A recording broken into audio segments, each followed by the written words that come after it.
see a better future for yourself? Do you see something huge worth going out and getting? Do you see a better future? Now, we're in the middle of a pandemic. We're in the middle of a crisis, COVID. People are scared. People don't know what to do. They're lost.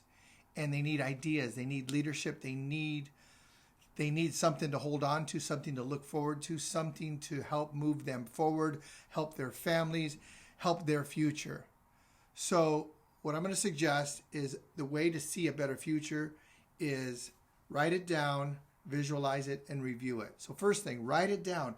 Shoot, just get a little piece of paper, start jotting down your ideas. It doesn't have to be the end-all, be-all idea, but one idea, two ideas, three ideas. You need multiple ideas. How are you going to tackle what it is you want to achieve?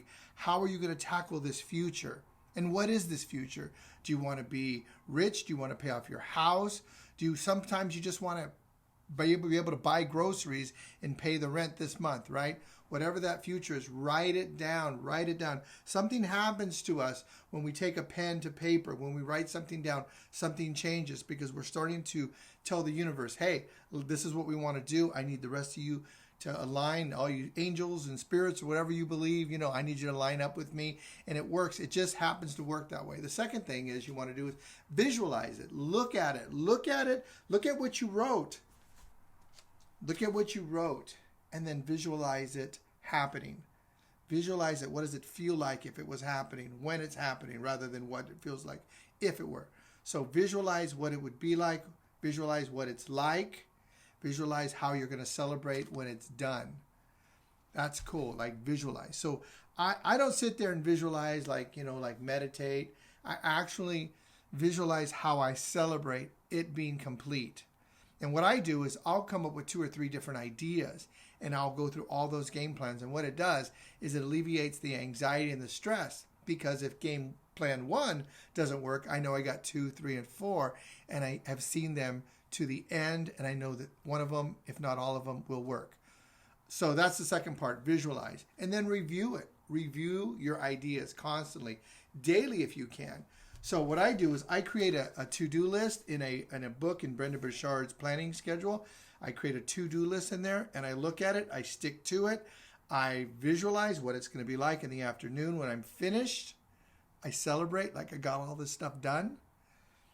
And then what I do is then I get to work on it. I get to work on it and I review it. Every time I do one thing, I go back and I review the single thing that I did and then celebrate that one thing, because they're all wins. They're all wins. But I celebrate each win, each micro win, each little win as though I'm celebrating my kid's birthday. I get excited. Shh. Why do I do that? Because I'm training the endorphins. I'm training dopamine in my brain to kick off and want me to do again and again those things that I need to get done, those tasks, versus that neuroepinephrine, those parts of our brain that create walls, that literally create walls, right? They create walls that we run into. They're brick walls. They're too hard to go through. They're too high to climb over. Then what happens is our brain then shuts down automatically and we don't do it. So create wins so that you do more things versus stay in the negative and in the loss of neuro strength. I call it neuro strength. We need neuro power, neuro strength, because that's going to get us going forward. I hope this helps. Go out and kick some butt. Write out your future. Write out the different ideas you want to do. See a better future, visualize it, and review it daily.